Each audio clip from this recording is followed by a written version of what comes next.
Good morning, everyone. Now we are starting new chapter. 11 number का है transportation in animals and plants. So guys, we already learned about the nutrients. देखा था हमने कि भाई हर एक ऑर्गेनिज्म को न्यूट्रिएंट्स या फूड की ज़रूरत होती है, साथ ही में water and oxygen also required. तो बॉडी, पूरे बॉडी में इनकी ज़रूरत होती है. The whole body is required food and water and oxygen.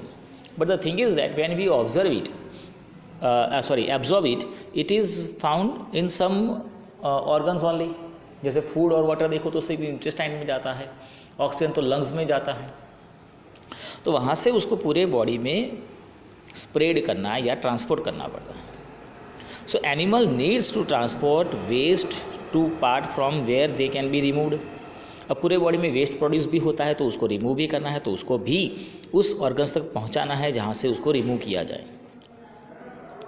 तो आपके बॉडी में, हमारे बॉडी में, मतलब in case of everywhere animals and plants, they need a transportation system for this. जैसे आपके बॉडी में देखो तो हार्ट होता है, हार्ट के साथ कनेक्टेड कुछ ब्लड वेसल्स भी हैं, तो उनका काम यही है. They function to transport substances and together form the circulatory system.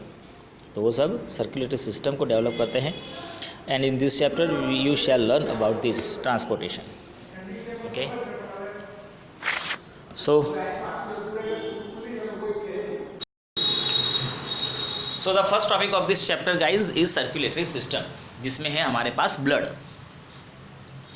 So guys, when you got a cut on your body, you will observe that blood flows out. जब आप देखो कि आपके बॉडी पर कुछ चोट लगती है, कट होता है, तो उसमें से ब्लड निकलता है. Now the question is what is blood. तो blood is the fluid which flows in blood vessels. ये एक ऐसा फ्लूइड है जो ब्लड वेसल्स में फ्लो होता है. And it transport substance like digested food from the small intestine to the other parts of the body. तो क्या करता है, तो जो हमारे बॉडी में फूड हैं उसको डाइजेस्टेड फूड को ट्रांसपोर्ट करने का काम करता है. तो स्मॉल इंटेस्टाइन में से डाइजेस्टेड फूड को एब्जॉर्ब करेगा और पूरे बॉडी में जहाँ जहाँ जरूरत होगी वहाँ उसको पहुँचा देगा. It carries oxygen from the lungs of the cell of the body. वो ऑक्सीजन को एब्जॉर्ब करता है लंग्स में से, उसको भी पूरे बॉडी पे पहुंचा देगा. तो दो चीज़ हुई, एक तो फूड लिया इंटेस्टाइन में से, फिर लिया ऑक्सीजन लंग्स में से. अब जब वो पूरे बॉडी में घूमता है तो पूरे बॉडी में जहाँ जहाँ वेस्ट प्रोड्यूस हुआ है उसको वो कलेक्ट करता रहता है और वापस आता है. या तो वो लंग्स में दे देगा या तो उसको किडनी में दे देगा. अगर गैसियस फॉर्म होगा तो वो जाएगा लंग्स में, और जो लिक्विड फॉर्म में होगा वो जाएगा किडनी में. Now the question is, how does the blood carries various substances? ऐसा क्या है ब्लड के अंदर कि जिससे वो सारे सब्सटेंसेस को कैरी कर सकता है. So guys, blood is composed of a fluid which is known as plasma. और उस प्लाज्मा के अंदर अलग अलग तरह के सेल जो हैं वो सस्पेंडेड हैं.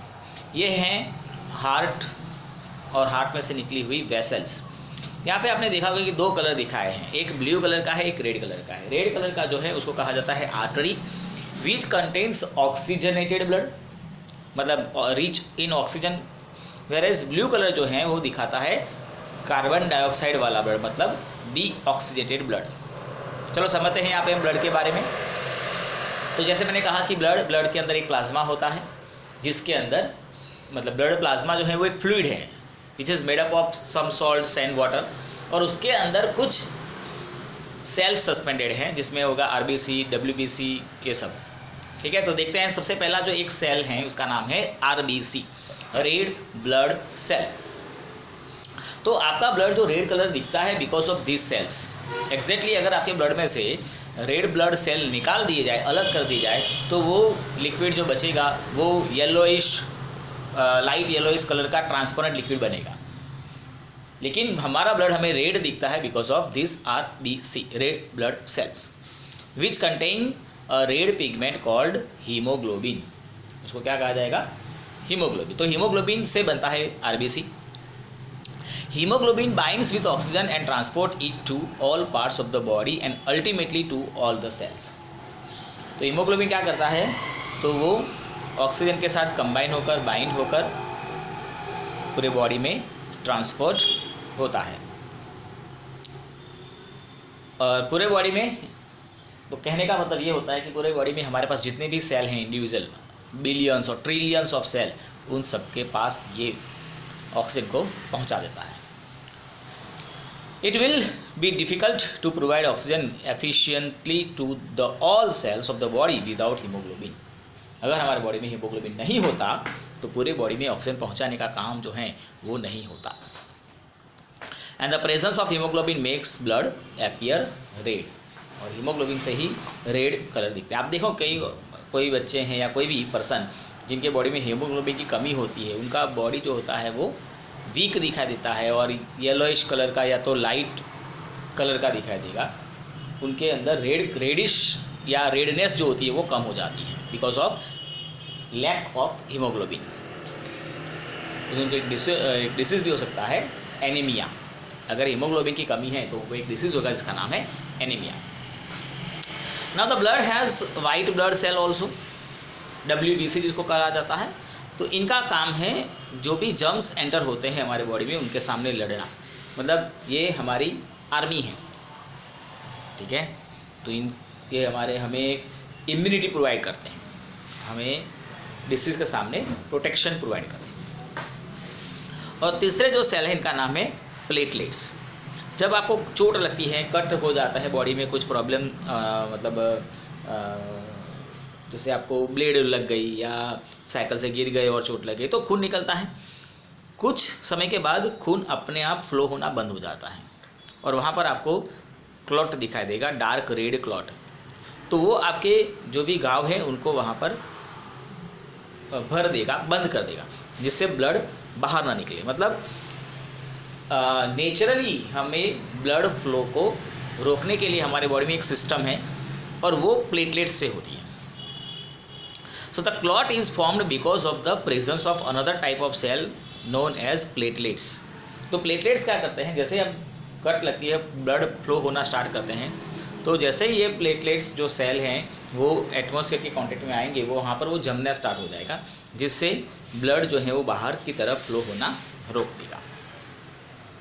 तो इस तरह से प्लेटलेट्स हैं, WBC या RBC, हर एक का अपना अपना रोल होता है। अब ये ब्लड कहाँ फ्लो होगा, तो वेसल्स में फ्लो होगा। So there are different types of blood vessels in the body of guys. अलग अलग टाइप के हमारे पास ब्लड वेसल्स हैं।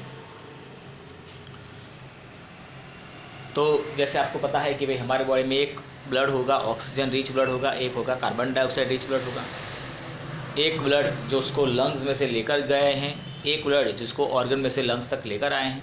तो दोनों में अलग अलग तरह का ब्लड होता है। तो ये डिफरेंट टाइप ऑफ ब्लड को फ्लो करने के लिए हमारे बॉडी में अलग अलग टाइप की ब्लड वेसल्स भी हैं। तो ये जो ब्लड वेसल्स हैं उसका नाम है आर्टरीज एंड वेन्स, ठीक है, arteries and veins. Chapter number 10 के अंदर इसके बारे में डिस्कस किया हुआ है, लेकिन फिर भी तो चैप्टर नंबर आर्टरीज क्या होगी, तो वो ब्लड वेसल हैं जो ब्लड ऑक्सीजन रिच ब्लड को लेकर जाती हैं टूवर्ड्स दी ऑर्गन्स। वेन्स वो वेसल हैं जो कार्बन डाइऑक्साइड रिच ब्लड को लेकर आती हैं टूवर्ड्स दी लंग्स। सो पहले हम देखते हैं आर्टरीज के बारे में दोस्तों। तो arteries carry oxygen rich blood from the heart to all parts of the body. वो हार्ट से अलग अलग पार्ट तक ब्लड को लेकर जाती हैं। Since the blood flows is rapid, blood flow is rapid and at a high pressure the arteries have thick elastic wall। देखो ब्लड का फ्लो जो होता है ना वो बहुत फास्ट होता है, ऐसे धीरे धीरे घूमता है, ऐसा नहीं, तेज़ी से घूमता है। और साथ साथ में हार्ट ने इसको पंपिंग किया होगा, मतलब अंडर प्रेशर होता है। तो प्रेशर की वजह से और रैपिडनेस की वजह से ब्लड वेसल फट ना जाए, इसकी वजह से आर्टरीज जो होती हैं वो थिक और इलास्टिक होती है। चलो आर्टरीज के रिगार्डिंग हमें एक एक्टिविटी दी है कि you can measure the pulse rate. So place the middle and the index finger your right hand on the inner side of your left wrist. देखा, जैसे फिगर में आप देख सकते हैं उस तरह से आपको रखना है। आपको वहाँ पर थ्रोबिंग साउंड फील होगा, जिसको आप पल्स कहेंगे, धक धक।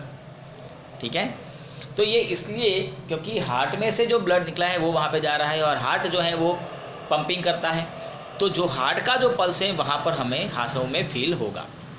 हाथों में क्यों फील होता है? क्योंकि यहाँ पर ये जगह वो है जहाँ पर आर्टरीज जो है वो स्किन की तरफ ऊपर की तरफ आती है।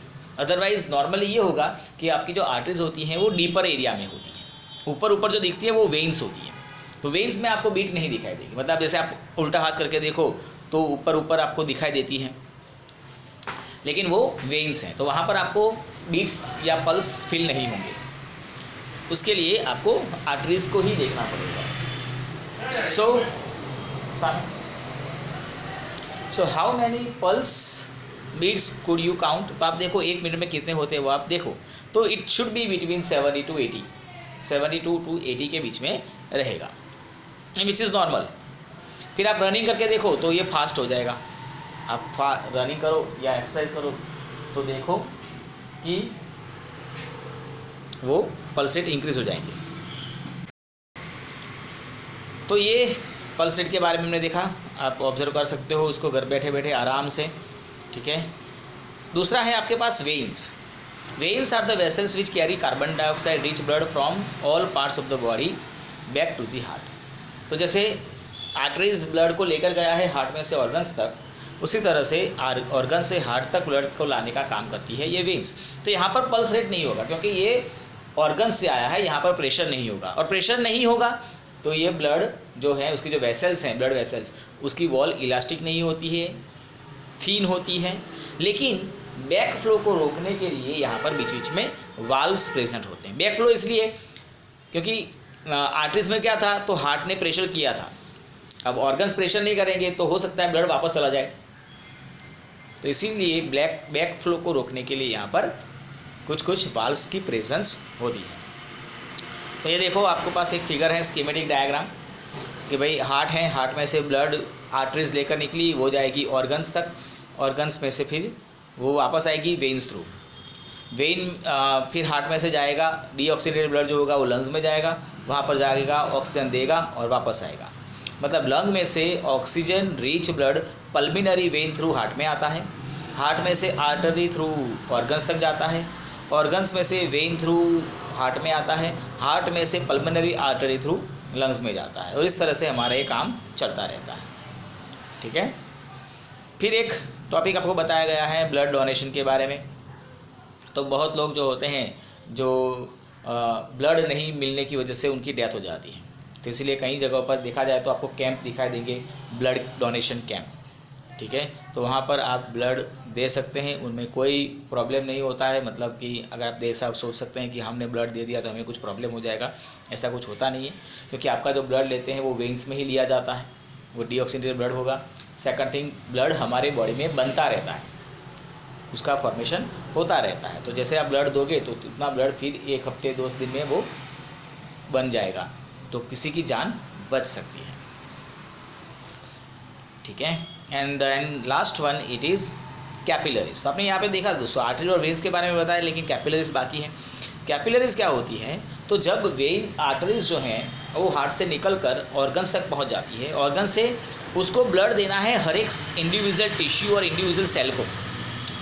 तो यहाँ पर क्या होगा कि आर्टरीज जो हैं वो डिवाइड होती जाएगी और लास्ट में एक फाइन एकदम पतली हेयर लाइक स्ट्रक्चर में कन्वर्ट हो जाती है, जो एक सेल के कांटेक्ट में आएगी और वहाँ पर ब्लड देगी। तो ये जो हमने कहा वेरी फाइन ट्यूब, एक्सट्रीमली थीन हेयर लाइक स्ट्रक्चर, उसको कहा जाता है कैपिलरीज।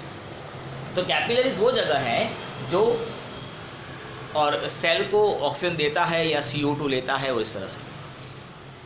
तो होता ये दोस्तों, ध्यान से सुना कि आर्टरीज जब डिवाइड होती है तो कैपिलरीज बनती है, और कैपिलरीज जब कंबाइन होती है तो वेन्स बनती है। यहाँ पे देखो आप फिगर में, ये अगर आप ध्यान से देखें तो पता चलेगा कि आर्टरीज डिवाइड हुई तो क्या बनी, कैपिलरीज। फिर ये कैपिलरीज कंबाइन हो गई तो क्या बन गया, वेन। तो यहाँ पर वो ऑक्सीजन लेकर आती है, यहाँ पर ऑक्सीजन देती है, कार्बन डाइऑक्साइड लेती है, वापस बनती है वेन्स और वापस आ जाती है। तो इस तरह से कैपिलरीज जो हैं वो वेन्स और आर्टरी को कनेक्ट करने का काम करती है। ठीक है, नेक्स्ट टाइम हम देखेंगे दोस्तों हार्ट के बारे में।